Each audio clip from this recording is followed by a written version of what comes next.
Dear friends, अस्सलाम वालेकुम। उम्मीद है आप लोग खैरियत से होंगे।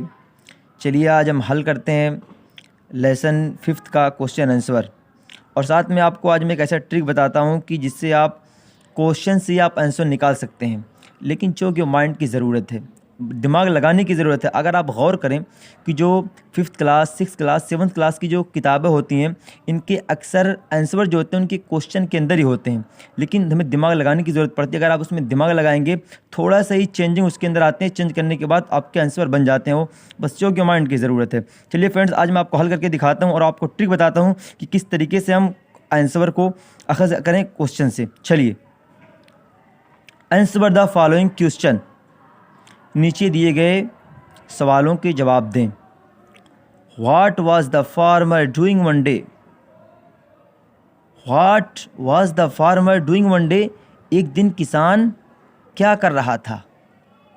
ये क्वेश्चन है।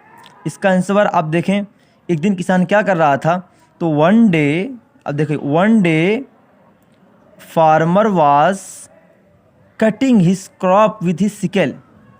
One day farmer was cutting his crop with his sickle. एक दिन किसान अपने हंसिए से अपनी फसल काट रहा था। साफ आंसर आपको मिल गया, बस थोड़ा अल्फाज को चेंज करने की ज़रूरत है। Second, what happened when he went to the river? क्या हुआ जब वो नदी पर गया? किसान जब नदी पर गया तो उसके साथ क्या मामला पेश आया? अब यहाँ पे उसका आंसर आप देखें, इसका आंसर इसी में है। When he went to the river, जब वो नदी पर गया, his sickle slipped from his hand and fell into the river। जब वो नदी पर गया, उसकी हंसिया उसके हाथ से फिसल गई और पानी में और नदी में गिर गई। आधा इसका आंसर तो इसी में है। अब और जो आधा बच्चा आप किताब से देख लें।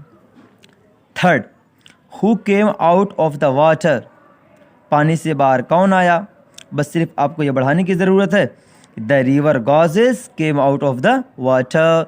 The river goddess came out of the water. नदी की देवी पानी से बाहर आई। ये भी आसान है, आपके क्वेश्चन के अंदर ही आंसर है। Fourth, Y was the farmer crying? किसान क्यों रो रहा था? किसान क्यों रो रहा था?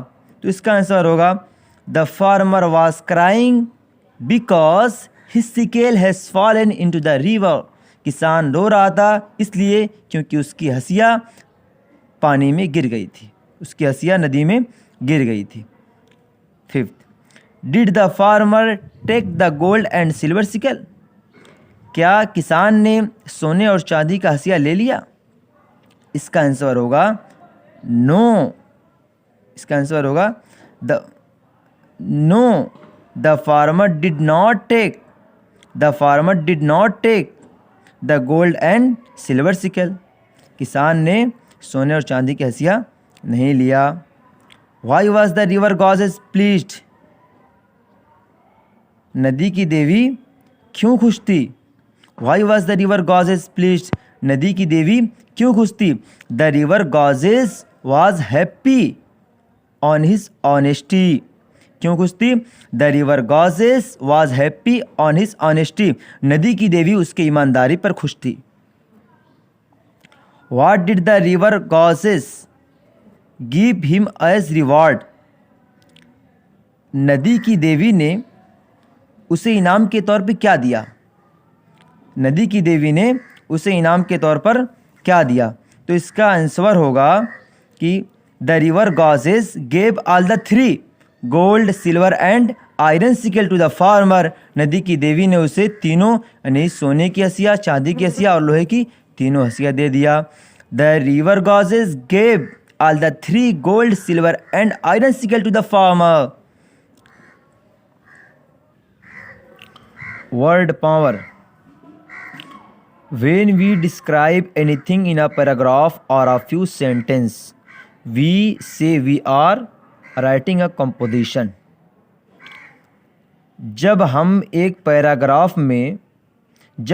पैराग्राफ में कुछ जुमलों के लिए कुछ बयान करते हैं, फ्यू सेंटेंस कुछ जुमलों के लिए कुछ बयान करते हैं, we say we are writing a composition, तो हम कहते हैं तो हम कहते हैं कि हम एक कंपोजिशन लिख रहे हैं। We are say we are writing a composition, तो हम कहते हैं कि हम एक कंपोजिशन लिख रहे हैं। Let us describe my school with the help of the few hints. आइए चंद इशारे की मदद से अपने स्कूल को बयान करते हैं, अपने स्कूल को बयान करते हैं। फ्रेंड्स, अब यहाँ पर कुछ पैराग्राफ खाली जगह दिए गए हैं। आप इनमें जो वर्ड्स यहाँ पे वर्ड्स दिए गए हैं, इनको इन खाली जगहों में फिलअप करना है, भरना है। चलिए भरते हैं। The name of my school is, आपके स्कूल का जो नाम हो आप यहाँ पे अपने स्कूल का नाम फिलअप कर दें। Name of your school. My class teacher's name is, मेरे क्लास टीचर का नाम है, जो आपकी क्लास टीचर का नाम हो आप यहाँ पे फिलअप कर दें, your class teacher's name. My class teacher, यहाँ पे क्या भरेंगे? My class teacher loves children, यहाँ पे दिया है loves children. My class teacher loves children, मेरे क्लास टीचर बच्चों से प्यार करते हैं। We have 20 rooms, we have, यहाँ दिया 20, यहाँ पर जाएगा we have 20 rooms and a big playground, and a big playground. We, यहाँ पे बिग प्लेग्राउंड यहाँ भर दीजिएगा, and a big playground. We play in the playground, we यहाँ पर फिलअप किया जाएगा play, we play in the playground. There are many swings, SWINGS यहाँ पर दिया swings. There are many swings, यहाँ बहुत सारे झूले हैं। There are in my classroom, क्या है? There are 25 student, there are 25 students in my class. We have music room, we have music room where we sing, जहाँ हम गाते हैं। वी से प्रे, क्या आ जाएगा यहाँ पे? वी से वी, तो यहाँ पे भर दिया जाएगा say our prayer, we say our prayers before we go home, हम घर जाने से पहले स्कूल में प्रार्थना करते हैं, प्रेयर करते हैं। चलिए फ्रेंड्स, आज का आपका ये सबक पूरा हुआ। इसमें आपने ये सीखा कि क्वेश्चन से आंसर कैसे निकालें। अगर आप इसे मेहनत करते रहेंगे और आप अगर आंसर पर जो माइंड के साथ आंसर पे नज़र डालेंगे तो आपको क्वेश्चन के अंदर ही आपको कुछ आंसर नज़र आएंगे। चलिए फ्रेंड्स, उम्मीद है आप लोग खैरियत से होंगे। और आप इस चैनल को अगर पहली बार देख रहे हो, पहली बार इस वीडियो को देख रहे हो, तो सब्सक्राइब करें, लाइक करें, कमेंट करें, बेल आइकन को दबाएं ताकि मेरी हर आने वाली वीडियो आप तक पहुंचती रहे। अस्सलाम वालेकुम।